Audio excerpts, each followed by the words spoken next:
Mesdames et messieurs, bienvenue à la revue de presse musicale de ce dimanche 1er octobre 2023. Débutons avec cet insolite que titre Strong de Kid Move. La conférence de presse de Fally Ipupa en Ouganda se transforme en concert. En effet, en prélude de ces deux grands concerts en Ouganda, la star de la musique congolaise Fally Ipupa était en conférence de presse à l'Université internationale d'Afrique de l'Est à Kampala, alors qu'une polémique a enflammé la toile il y a 3 jours concernant une prétendue arrestation de Fally Ipupa, une fois sur le sol ougandais. Arrivé à Kampala depuis le 28 septembre dernier dans la soirée, DiCaprio a animé une conférence de presse et a déjoué cette campagne de boycott. Très influent en Afrique, Fally Ipupa a vu la conférence de presse qui était censée accueillir uniquement les journalistes à traîner du monde. Une grande foule a pris place dans la salle. Cet échange avec la presse s'est directement transformé en prestation scénique. Cela préfigure déjà les prochaines prestations de l'Aigle congolais en Ouganda.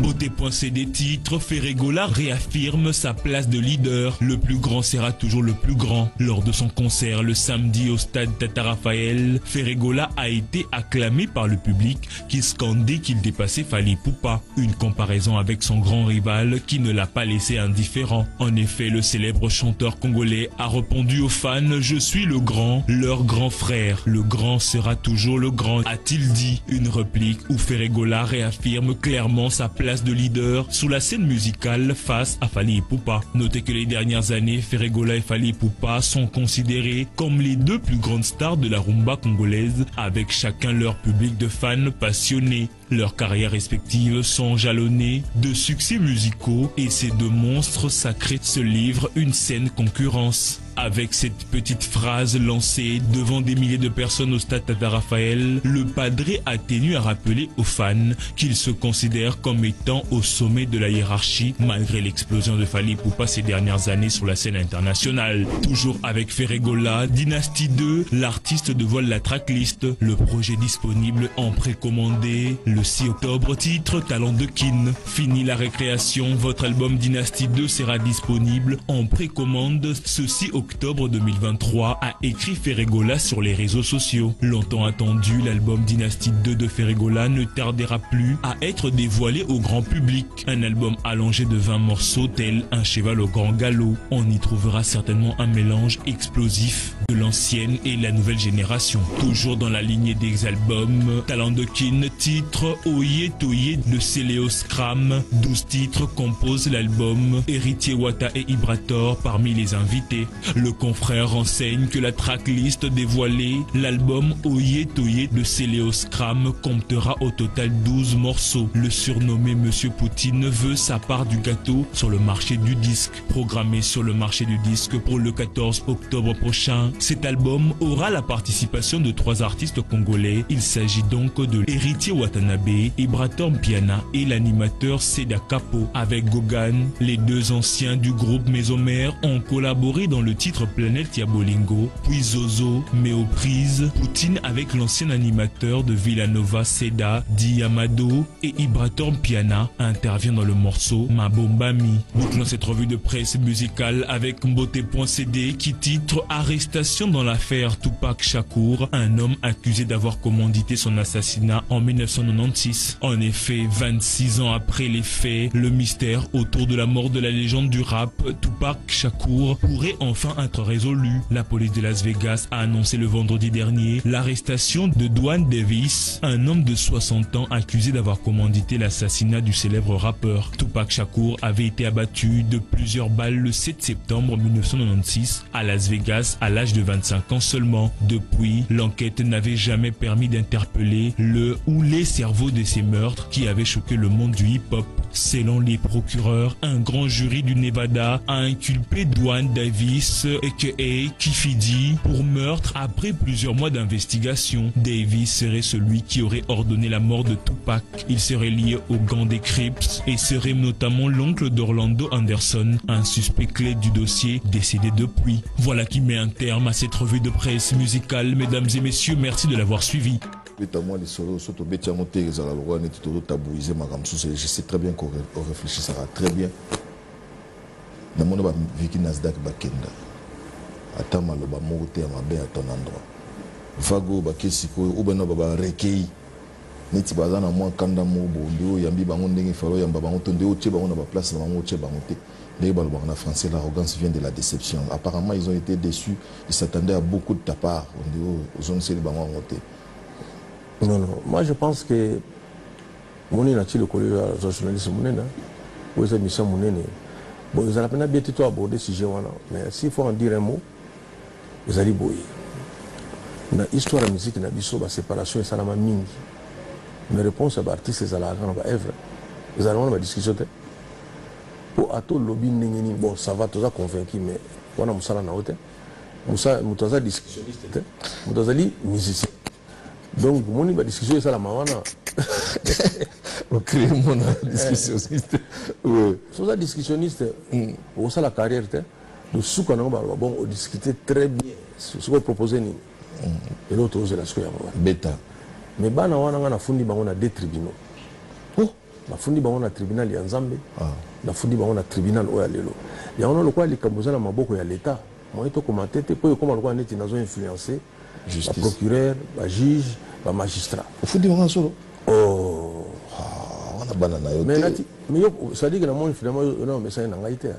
Na yebi ko loba ngukala déjà que na tout en mabilité. Ozomo, ya mo konganyao. Ça dit que donc ça va quoi, ça ne va pas et ça n'ira pas bien Nicolo Kakao. On va aller au tribunal. Tant que vous avez affirmé ma cam, vous avez bimi na internet. Vous avez dit, voici comme ça qui montage là. Il faut savoir le prouver. Vous comprenez? Il faut savoir maintenant prouver que bon, bien ça va tuer Digital Congo.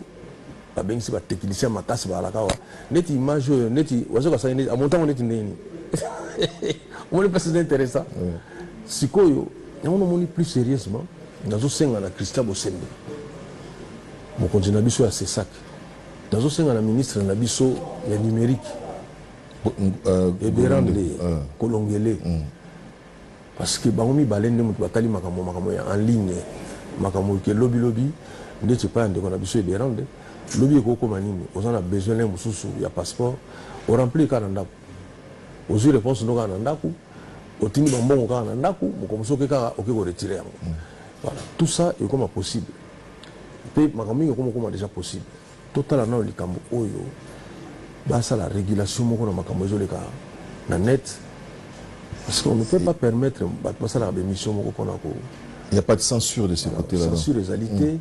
Et puis, il faut croire na bango. Mais il y a des boy. La CPLA mingi ko sona na balabala te parce que muto koma na balabala za la kate.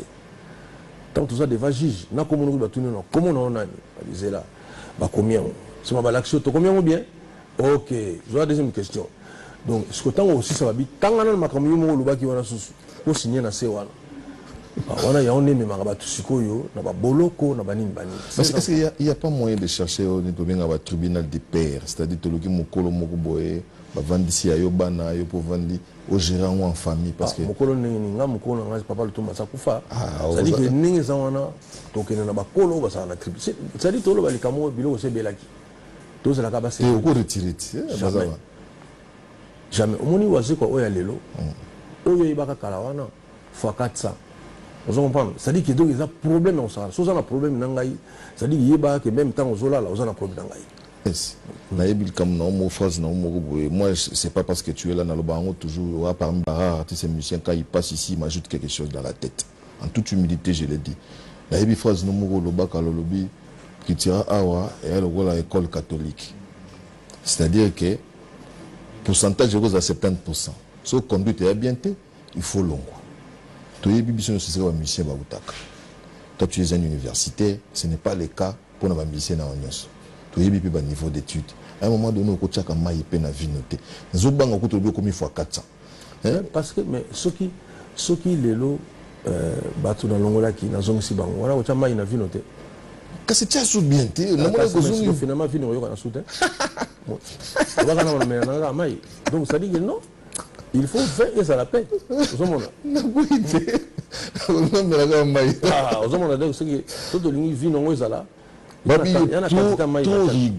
Trop rigoureux. Ça dit que parce que ba juge wala ndaso ba bio kana saso ba déclaration pour nani yo fo nga fo na vanda ni na ko influencer justice te mais bana wana pa bazali fo ba ke ba fundami na deux tribunaux ya Nzambe na oyo ya mokili na ba tribunaux mi bale wana moko yo raté bango te tantôt ni somi bale pe ko raté bango te bon oyo Nzambe to lobaka amen et puis là il y a un verset biblique qui dit donc à moi la vengeance et la rétribution de tout tikela moka Nzambe to ebande ni osala to akize mutu te ke yem ta sala ki boy non olobi na bino kombote tolobi kombote biso to senga ka justice Nzambe parce que vefa yeba ke ndenga za waze kwa ndenga za wana ata 2% ba mbongo oyo azaka nango ata 2% ya musalo biso to sali eza pa na ye vous comprenez tout ça toi pas so bata tant que tu na mission to ba ke bana wana il faut vie biso ne to ça to zela et puis to ça na ba preuve ya makambo ebele o vie a okoya biso ko to mina pour ça quoi justice pour mon sur le roi baba yo comment zela comment dans yo no ne ba funda ngana biso to zela ngo c'est ça bon ba mon oh na lo c'est la silicoti to zela ngo Tozelango, Alex biso place biso to fingi. Alex biso ya mabena biso to sali. Et puis tozana mutu moko koleka. Ko azana makamba ono kapanga, azana ba preuve nango. Ya zo bosana. Michel Mbenza a oleka mission, pas France de Mike à place ya lekaki. Azana ba preuve tout o marmeleka ono kapanga. Pourquoi ya bité ka beba na ba tebele? E bele bazana simana biso. C'est au koya. Aswana dana batu na ba kofi banane. Obe banandeni mais eloko pe bandaki ya beti stade na yebino boye na tongo pia papa no abeti eloko esimba te pe boke tele baya je sais que tu peux ezaki pona ni Mathieu Bosch lo na lo bana yo na lo ba eloko moko bondi ma pe batu tant tazondi ma o te sega ligne finale so comprendre et puis qui biso do ba concert on to bete ça gagne anniversaire nanga. Oui, il y a qui joue anniversaire. Parce que le jour où on a l'église des Alarate. L'église des Alarate. Il va concert, monsieur Beta, des jours fait rigolo au Beta. Où est la Beta concert? Mais comment? Donc, le jour où on est allé à Raponaï. Attends, tu sais qui est stade dans le ça. Beta, il y a un spectacle. Quand on a stade, au moins stade où Beta a fait rigolo. Il y a qui veut pas quitter. Musique à l'élo, on dit pas fingayo, on dit pas critiquer, on dit ça stade, on dit ça plein. Si on a un ndima ba fingé. Oh. On a évité. Nan ndima ba fingé. Biso toi on a besoin de convocation. Toi on a besoin de convocation. Na rappeler ka makamori ka finga ngazoba. Yela sanga place na finga. Quand on finga ngazoba père de 5 enfants. Moi on a liboso 19 ans. Comprendre? C'est banana nga ba osepela ye tanga lobi ke héritier Watanabe na mutu na biro ke azo homosexuel asenga il pardon puis asenga pardon de ba même qui est justice ça c'est quoi ça faire homosana na bato so c'est là linga po moto kufa ba futa yo ba dédommager moto kufa te avant d'annenya lo baraté na musique pourquoi ba musicien ba lo baté parce que bah oui que Maramso Tolo a raison. Bah musicien va le battre. Yo sommes les gars de l'image. T'as le droit à musicien moi qui trappe vu sur le. Ah non, on a bon on est dans la télévision. Ah non, on bon on est dans la télévision. C'est là bah maso parce que kuna bazo kimba. Rien bon bango ba ganani. Mate, il na ba ta matché. Tout ça va y maté. Tout ça va vrai nous.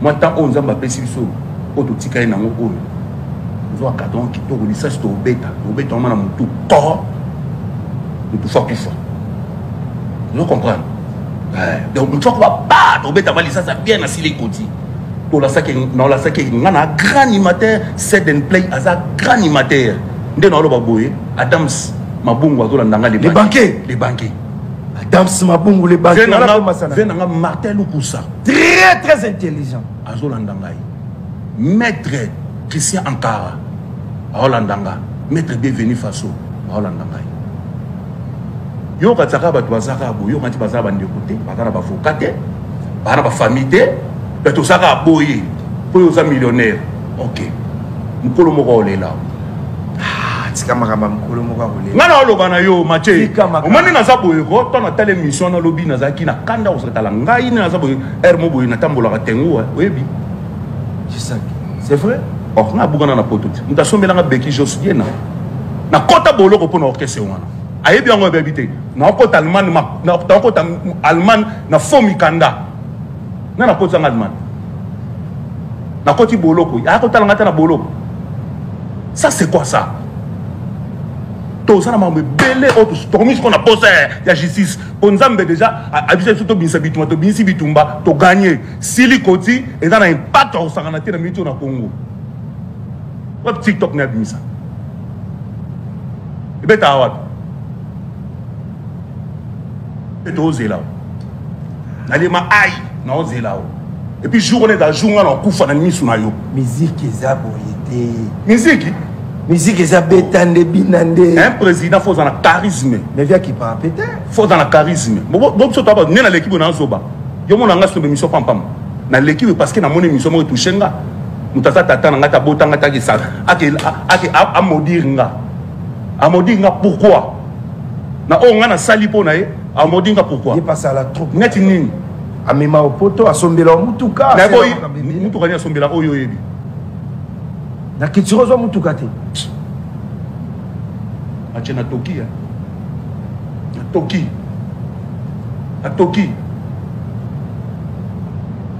a danser ce sur no mata avion te tous les danseurs zeba avion oyo barayani avion so auto lo bara o ngana otalisa oyo ke ngai pona kende poto foye ba kobwaka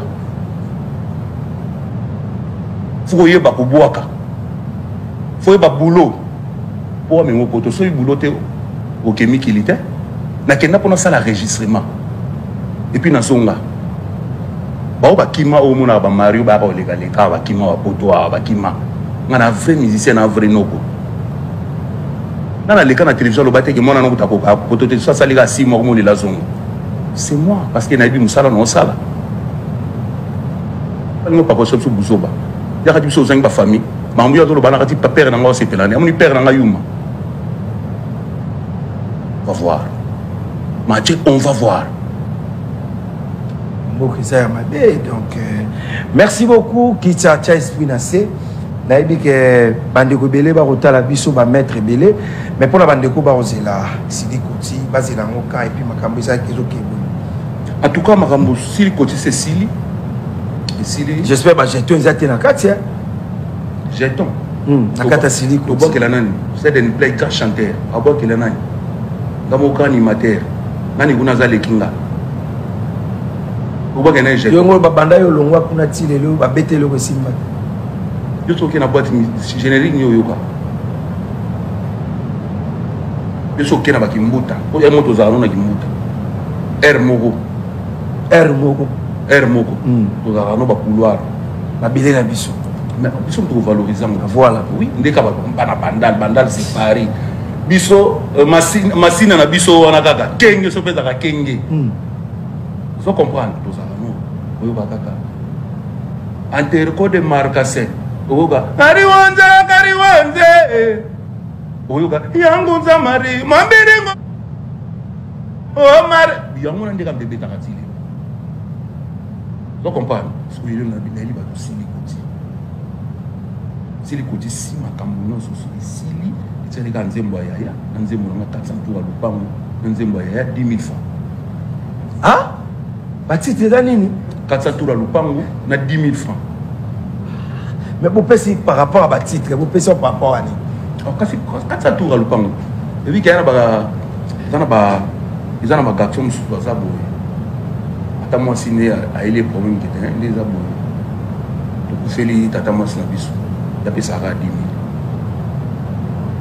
les photos là m'a fumba 10 000 le yak et puis ça aperçu à Sika ah on a fait de la sous 4 attends un mois donc ici a bloqué 10 000 wana ya kosakanate biloko mata et matate 10 000 francs voilà les malobolo malobolo bala nzembo ya ngwana nzembo ya nzembo ya nga 400 tours lupango relaxine afo so mbongo fusa 400 tours lupango na ndenge nini message ni opesi yo c'est là tant ngobima o kama mutolo biso tozongisa makambo kala osadi manzembo mo osadi osalaka kaka moto PDG biso toloba makambo oyo esala lelo keso oza moto abongo tika biso bolobi bon mpe kochanger otokona mpe bayo etali biso te biso sase topesi message yo kasi to tokenda na église bandimi nyonso bazwaka maloba passe bacona motema ntango bino bozolekaleka bozoloba bamakambo oyo nyonso estce bamasa na bino mosusu ya critique mpe bazobetela bino maboko to mosusu bazoba boloba nga nayebi te Kitira c'est nga. Kitira c'est moi. Dans la bête, on a bête en tolo. Kitira dans la rumba te. Kitira ça n'est l'animation. So ko yebi biso. Voir en même temps dans un stade, ambassade de Salama Ekuna, vous voyez banze me mante, vous avez comme Mamoya. Tobina. So ko bobino kepoto. Ah? On t'a dit ça. On t'a dit ça vraiment matché né na boye. Au regrettera nini la carrière na yo na ba sexe sala j'ai ça tu pose aux mitala et puis tant on regretter souka na ngokondana na kondana masana mo ndame manga na matete amema wa pas moké ndame manga kita ki fona c'est mo to kutana master wana pas dans Canada mo to kutana futo bunda apesa wa musala ache oli ngolo bisa Charloa na roba mingi te ngelo na bisa vie tika komba vie te na zolo babongo parce que so ta l'émission na ça le passe do yango la muki bena ça le passe hein ça linga passe ya osangana te kenga ntabumisa ngate na mokili peut-être avec on a kanga fingi trop le noir métro kanda na ele ki ngate message na ba fan tout bas aussi la en tout cas Sili côté Sili les 13 sorties mondiales ya Sili et ça vous Monisco yo senga ngasi Pablo Kini a hôtel là yo Pablo Kini na maman poupée ngana lo baraka Pablo Kini otala pe koto aleka na RTG ya bande moto boss tala pe koto Pablo Kini tala pe koto atala pe biso koto ba beret rouge bato to kemba et puis to continuer ka ko kemba ni na ngoza ni OK to sali mosala bafutaka te mbongo nyonso kaka yo moko okomisa miziki nde dojo oselisaka biso nde bafizike silikoti dansa yaya bana changu milumingulu tenga lelo bana changu fort